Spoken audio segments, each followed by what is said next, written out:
Like, and I'll ask this question. You tell me if you think that I'm wrong. Is black culture under attack? Well, yeah, definitely black expression is under attack. I don't think it's anything new to Oakland. Unfortunately, I think what's happened is that the racists that have always been here have been aided by new people that have been moving here. And these are new people that they've been actively trying to recruit to come to Oakland for a couple of decades now. It really started to take hold when Jerry Brown did his 10K plan. And sadly, there were many people, including a number of black folks, who cheered him on. And they cheered him on for a couple of reasons. I think the cheering was short-term. There was a lot of crime.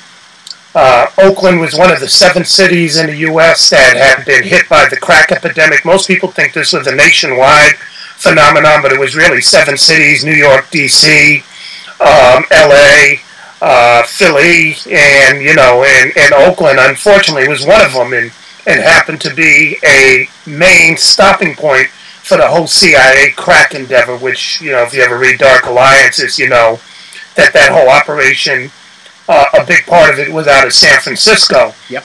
But that's important to note, because that means that you have government interference on a couple of levels. In some ways, you have a blind eye being turned, and a systematic blind eye, something that goes all the way up to the top, where people are kind of like saying, these people who we're allowing proliferations of drugs to come into the community and all these other types of things, we will not invest, and we will not try to solve the problem. In fact, we'll blame them for the problem. And you saw that play out with Jerry Brown. So when you had a city that's majority black population, and you're saying, I want to bring 10,000 new residents to downtown Oakland, the question that I always ask is, did he go to Atlanta to get some of those 10,000 people? Did he seek some of those 10,000 people in Detroit or Houston, places that have large black populations? He didn't. He wanted to go to the suburbs, White Walnut Creek. Yeah, go ahead. Yeah, I worked for Jerry Brown on the 10K. I brought developers here. You're absolutely right. And when I worked on the Super Bowl, afterward I accused Jerry of being racist, and that was actually published by Chip Johnson, who thought I was being funny, and he didn't contact me to ask me why I said that. But I just want to get that out of the way for anyone watching or viewing who might look up later and say, hey, Zinni worked for Jerry, how come he didn't say anything? Right. I'm on the record with that problem, but go on. Sorry. Yeah, but we both know Jerry for a long time. I've known him for a long time, and so these are frank conversations that were had. And the point that I'm getting at is, and the reason why I'm painting this picture is so that people clearly understand that there for a long time had been a population in Oakland that felt like there were too many black people, and the goal was, how can we get rid of them? So this comes into the next phase. I want to say in the mid-'90s, late '90s, you started seeing a lot of churches and a lot of black civic organizations suddenly be bombarded with these conversations, and too good to be true offers for folks to move out of Oakland to places like Antioch.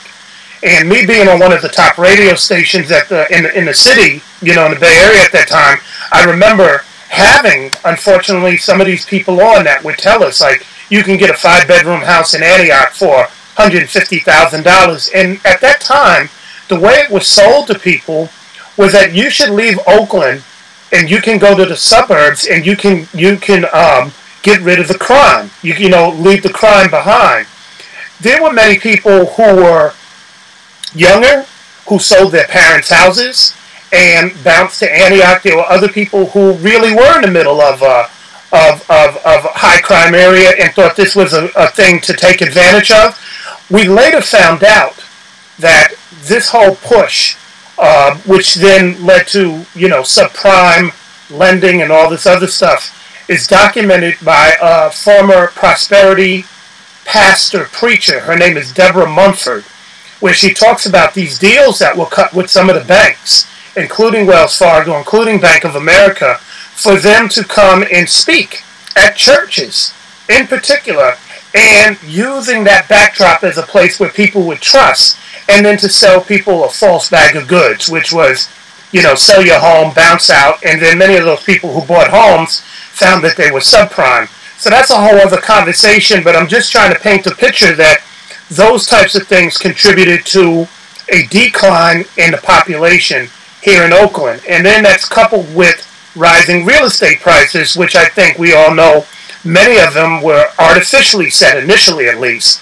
And so, to go back to the Jerry Brown 10K plan, you now have the table set for this dream come true of 10,000 new people who would be, quote-unquote, acceptable to the masses. And, you know, a lot of tech people, a lot of people with money, and they started flooding into the city of Oakland.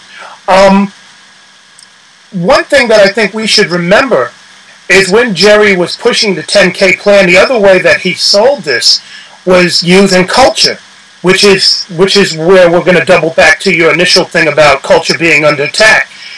If you remember, in downtown Oakland, there were all these buildings that a lot of artist friends that we have, many of them white, some black, but a lot of them white, who were, you know, living in these places that were dirt cheap. Some of them damn near were paid to live there.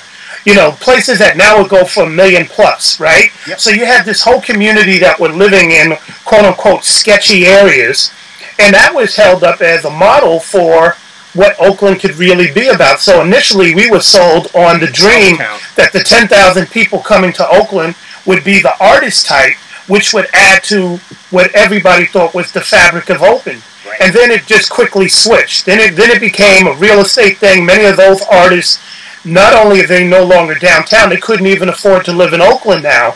But that's how it was made digestible for people. And now this new crowd of people that want to now make this the new Uber City or whatever euphemism that they make, they come from places. Let's call it Uberville. How's that? Yeah, Uberville, right. So they come from places that now, when you look at it, they're not from the Bay Area, many of them. Many are coming from the Midwest, many are coming from back east.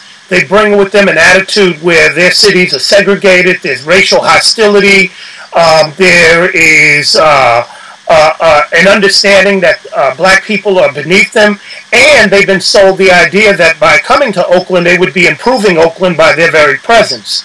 So they bring that baggage here, and this is where we're at the crossroads, and this is where the tensions are being fought. So folks are, you know, acting like they're in Boston somewhere where blacks are suspicious. Well, this is in Boston, and we don't have that relationship with the majority of people. Again, there is a small vocal minority that has held that position, and they have conveniently aligned themselves with that sort of attitude and those sorts of people, and have given them and laid down groundwork for them to have some sort of inroads into the city, and we're seeing it play out. And also there were people from San Francisco that came over here with the same attitude. Not the people of color that I think there's a lot of folks of color in Oakland now from Frisco. But there was also that same attitude with some of the Friscoans that also felt like not only was Oakland a place to avoid, but if they came here that they would be making the city better because of their either affluence or ethnicity.